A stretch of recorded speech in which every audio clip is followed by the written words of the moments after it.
Okay, so today we're scrutinizing what is, well, an explosive memo by C.N. Venugopalan, an ex-director of East State Bank of Travancore, who in his quasi-amicus curiae to the Chief Justice of the Supreme Court, Surya, Kant and the bench, via bank retirees, accused the banks of illegally suppressing retirees' pension corpus and of misleading the Supreme Court. It really is, and it affects potentially hundreds of thousands of people.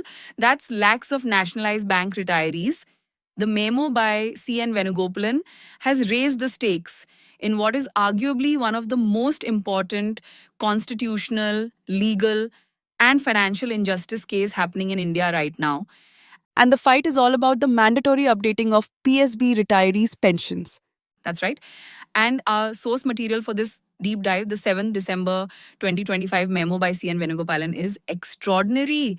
It's not some dry legal amicus filing. It's a very targeted and, frankly, a complete take the gloves off correspondence to the Supreme Court. And it's written by a PSB former insider and leader. An absolute insider, a former independent director and bank manager. He's speaking directly to the pensioners and the Supreme Court, and he's laying out what he believes is an airtight legal roadmap for why the court must rule in favor of bank retirees. So, our mission today is to pull out the three core pillars of C.N. Venugopalan argument. This is, it's a story about a decades old promise. A regulatory change, a promise, and then just this massive pool of money or corpus. We're talking 4.57 lakh crores rupees. That's what is at the absolute heart of this dispute. It's a legal detective story, really. It is. Okay, let's unpack this. What was this fundamental promise, the one said decades ago, that's causing all this friction today? Well, the entire claim, everything, it rests on the very foundation of the bank pension scheme. Okay. It's a specific settlement signed way back on October 29th, 1993. The author of our circular, C.N. Venugopalan, he actually calls this document the Magna Carta of the pension scheme. The Magna Carta, that's a strong title for a document. It implies these are fundamental, almost constitutional rights. Exactly. It suggests they're non-negotiable. So, what did the Indian Banks Association, the IBA, what did they actually agree to back in 93? They agreed to parity. That's the key word. The settlement had these crucial clauses, 6 and 12 specifically. Right?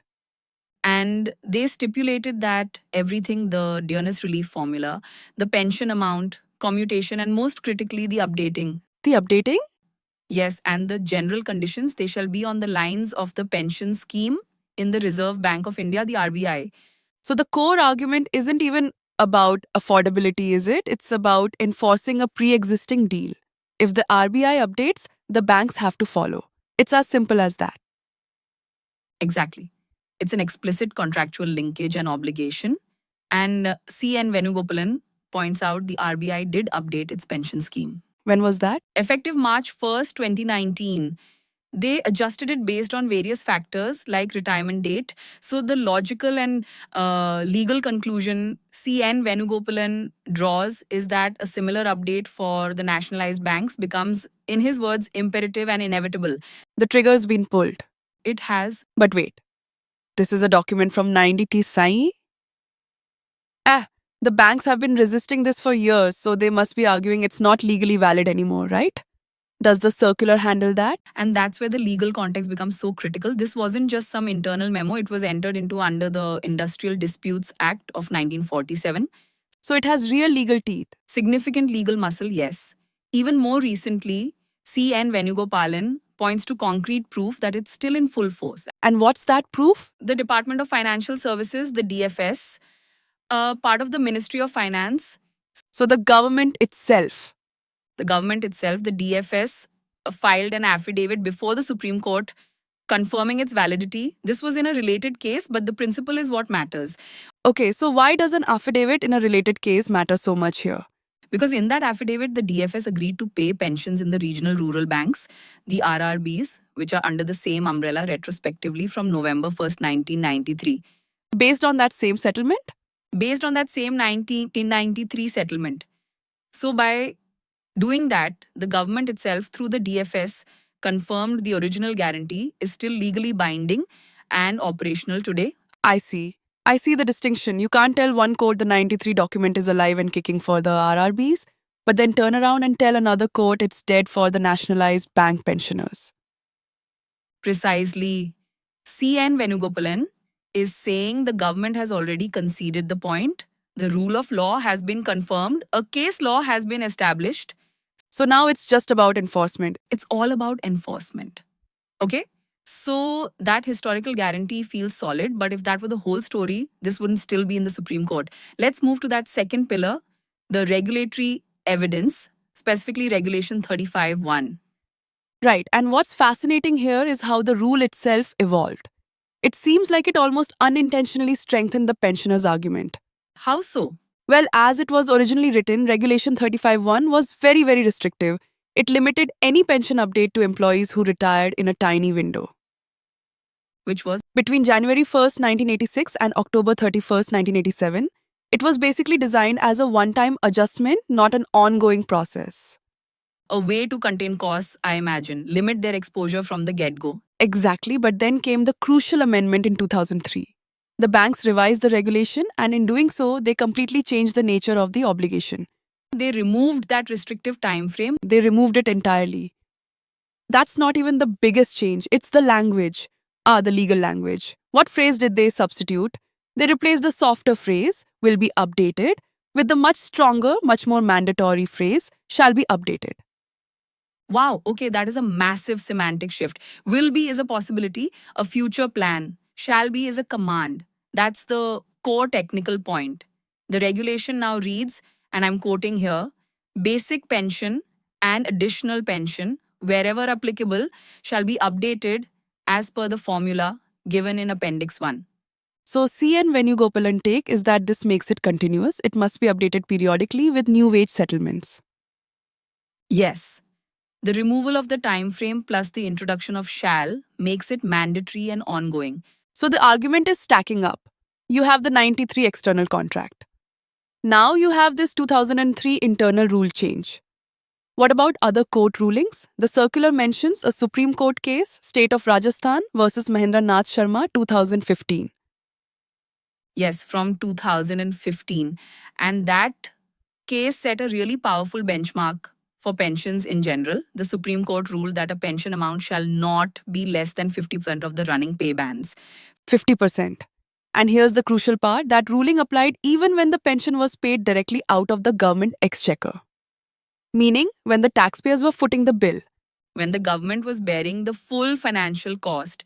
And that brings us to the key distinction for the bank pensioners. Their pension is not paid out of the government exchequer. Precisely. And the author emphasizes this again and again. The bank pension is paid out of the employee's own deferred wages held in these pension funds. This isn't a government subsidy, it's money the employees earned. So the question C.N. Venugopalan poses to the court is what?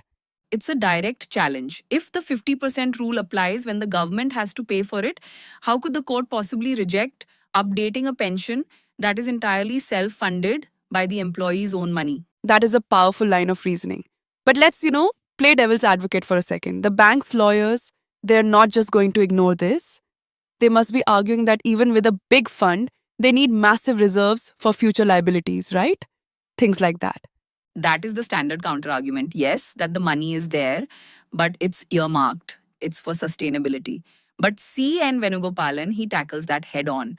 And this is where we get to the third pillar, the financial standoff. And it gets truly explosive. Here's where it moves from the fine print of regulations to just the sheer scale of the money involved. What is the actual number the author claims is in these funds?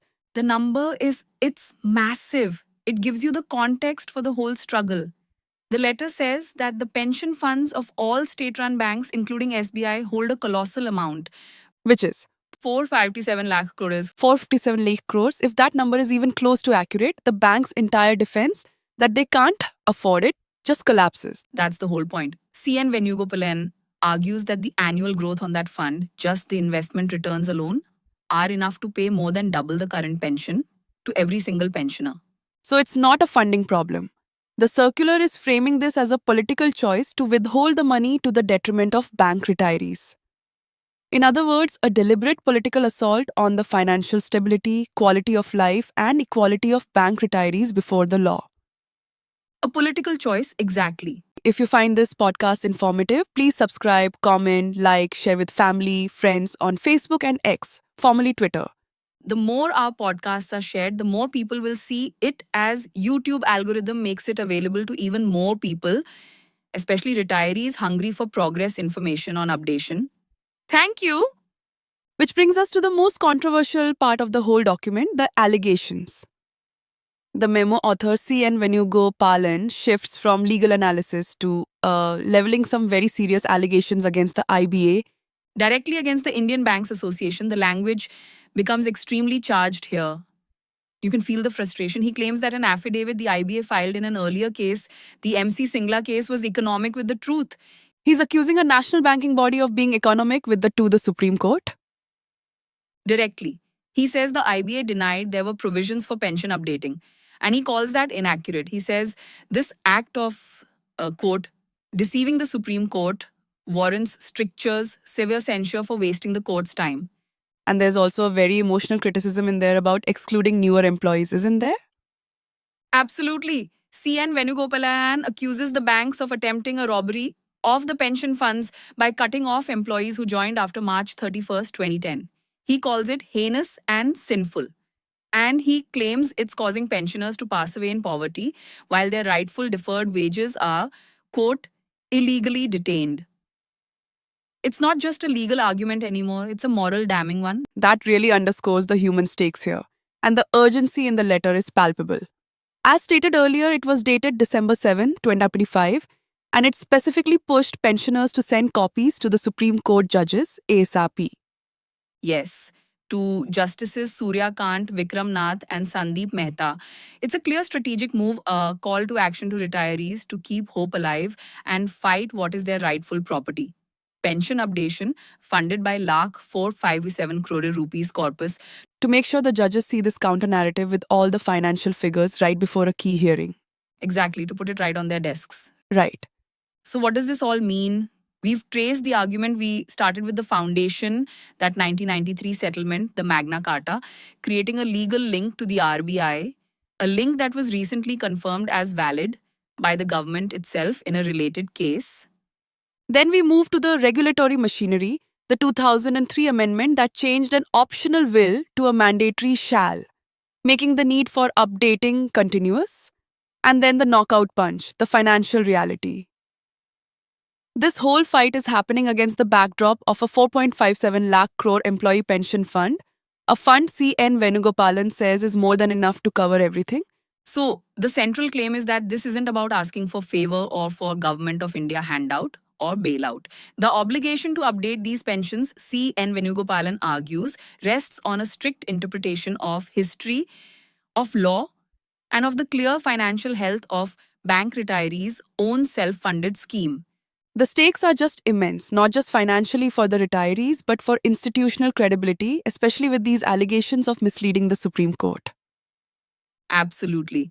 So here's a final thought. If a pension fund, which the author defines as nothing more than deferred wages, grows so robustly that it can potentially pay out more than double what it currently does, what legal or ethical reason is there to withhold that update? Right. Especially when historical agreements mandate parity with an institution like the RBI. The central question for anyone interested in social contracts is really this. At what point does holding on to massive amounts of deferred employee wages cross the line from sound financial management to a breach of trust? That is something worth mulling over. If you're a bank retiree and you haven't as yet sent a copy of C.N. Venugopalan memorandum to the Supreme Court, we've provided a downloadable link to the document in this podcast and in a community post. Thank you for staying until the end of this podcast. Please like, comment, clip, share with family, friends on Facebook and on X, formerly known as Twitter.